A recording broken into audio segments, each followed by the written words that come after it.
Hello. In today's presentation, I will walk you through our firm Maverick's overall performance, lessons we learned from the Markstrat simulation, and valuable marketing management insights on segmentation and targeting, product, price, place, and promotion. So without further ado, let's get started on how we did as a firm. Like the beloved Top Gun pilot played by Tom Cruise, our firm's namesake, Maverick, is a firm rooted in the values of calculated risk, courage, and loyalty.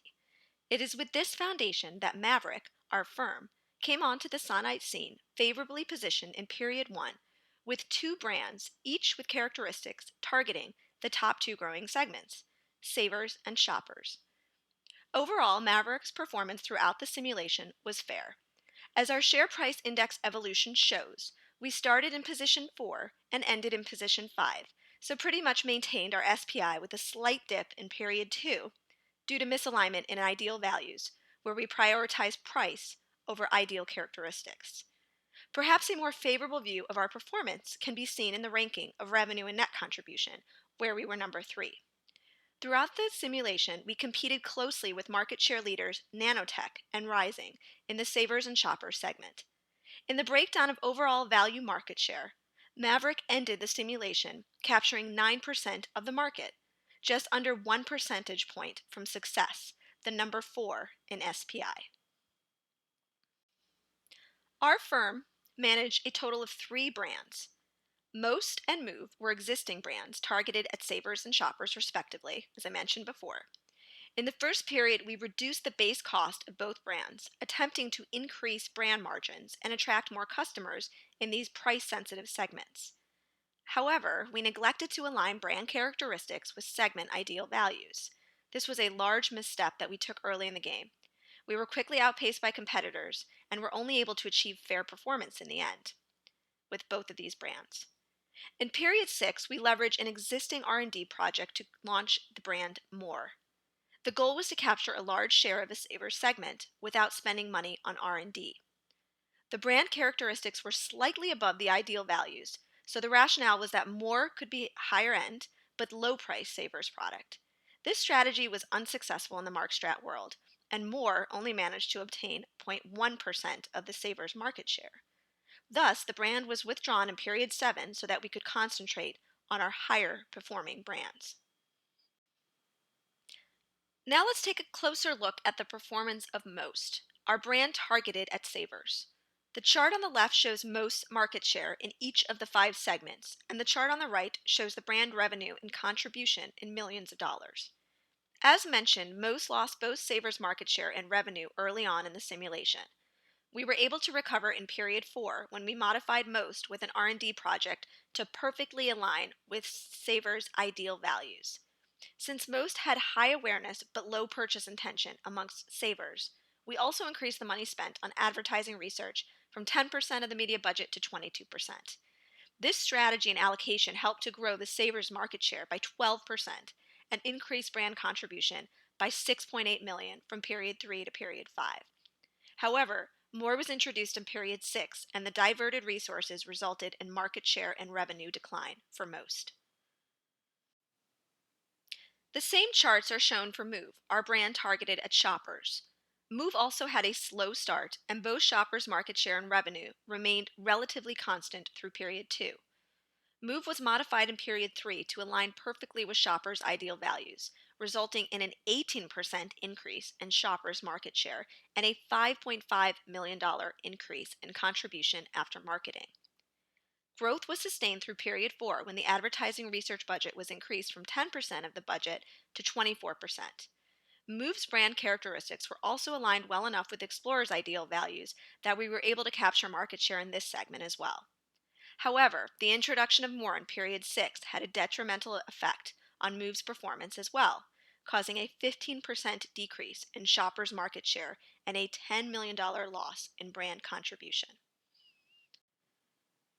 So there were many lessons that we learned throughout the simulation, and we tried to bucket them in a way that makes sense. So the first lesson we'll talk about relates to product.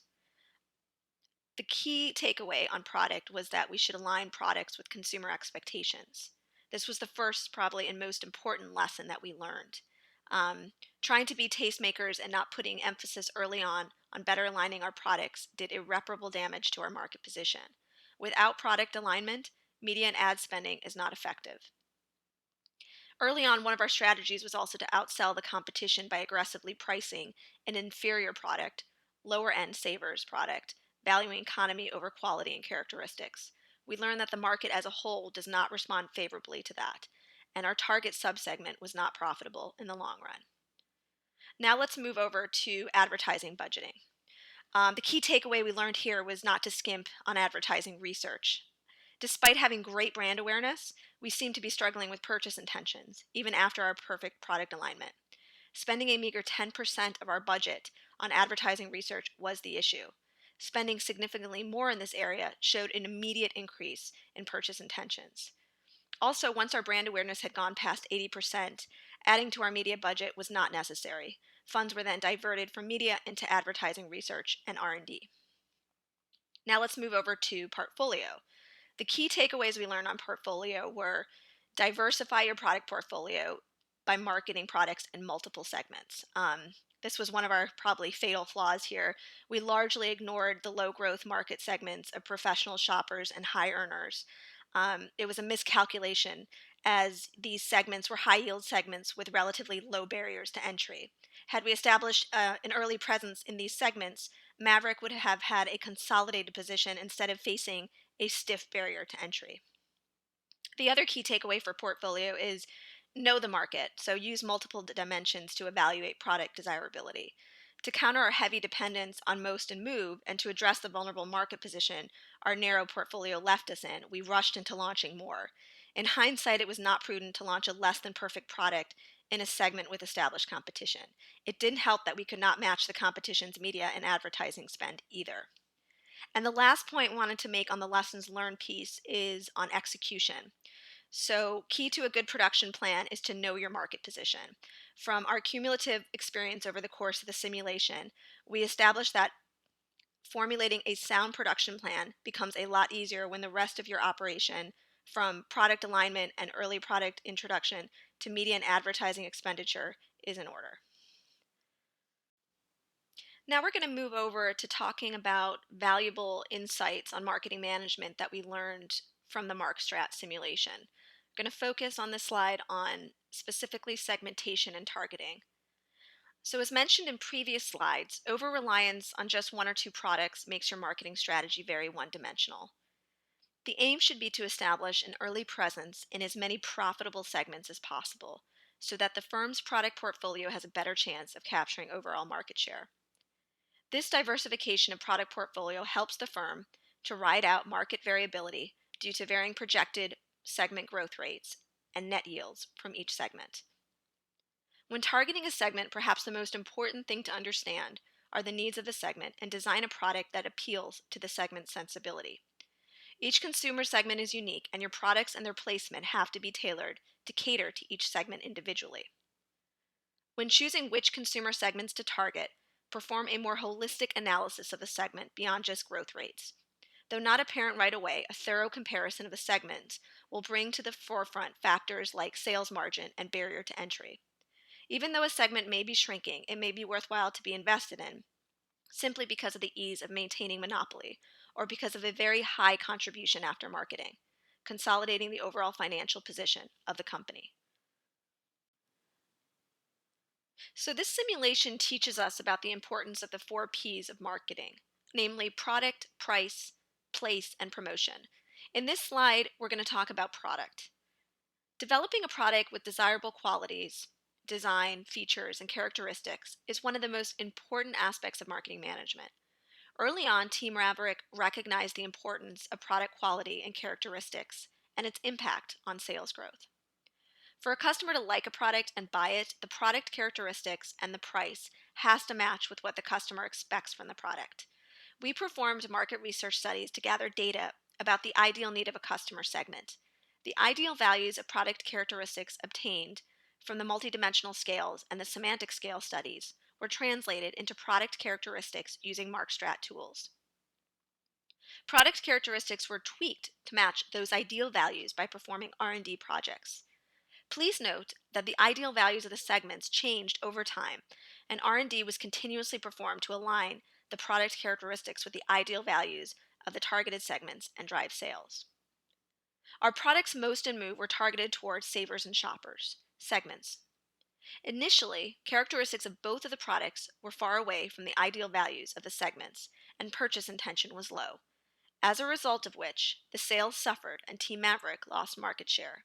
We didn't see growth in sales until the product characteristics matched the values. Price is the sum of all the values that customers give up to gain the benefits of using the design, feature, and characteristics of a product. Price is the only element in the marketing mix that produces revenue. All the other elements represent costs. Too low of a price reduces brand contribution margin, and too high a price reduces demand. We use customer value-based pricing for our products, where buyers' perception of the value is the key to pricing. We assessed customers' need and value perception, set a price to match customers' perception of value, and develop or change the products to deliver desired value at a desired price. We also learned that lower price cannot compensate for a product that is not desired by a segment. Also, close attention needed to be paid about the pricing scheme of the competitors. We assumed that a higher price might be justified by sufficient value add to the customer, and launched a new brand targeting the high end of the savers market. As we mentioned in previous slides, in practice, the value add pricing model did not work for us, and we had to abandon the product. Now we're going to talk about place. We studied the shopping habits of the customers of different segments and made every effort to position ourselves favorably in the channels. Markstrat provides 3 distinct channels for selling products, and those are mass merchandiser, specialty, and online stores. The shopping habit varies from segment to segment, and it can be understood through the market research studies. The sales force was distributed in each of the channels, and the allocation ratios of salespeople were matched with the shopping habits for a customer segment to capture sales as much as possible. The shopping behaviors of the segments changed over time, and the sales force allocation was revisited period after period and adjusted accordingly.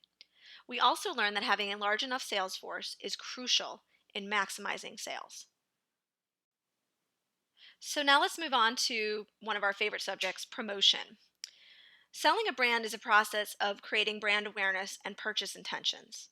Maverick came into the market with 2 products, Most and Move, each with high brand awareness and low purchase intention. As the savers and shoppers are the 2 fastest growing segments, we anticipated plenty of competition. To keep brand awareness high, 85% of the budget for marketing was spent on advertising media and 15% was spent on advertising research. Even though our product characteristics were aligned perfectly with the ideal values of the segments, with that approach, coupled with excellent brand messaging qualities, the purchase intention remained well below 10%. To improve the purchase intention, we started spending 25 to 30% of the advertising budget on advertising research, and it definitely helped us to improve the purchase intentions and drive sales. We definitely learned that it is one thing to develop a product, but there are a complete sets of other dynamics to bring the product to market and support it appropriately, so that going forward it becomes successful. It is important to support new brands with effective advertising and allocate enough budget to maintain and grow purchase awareness and intentions.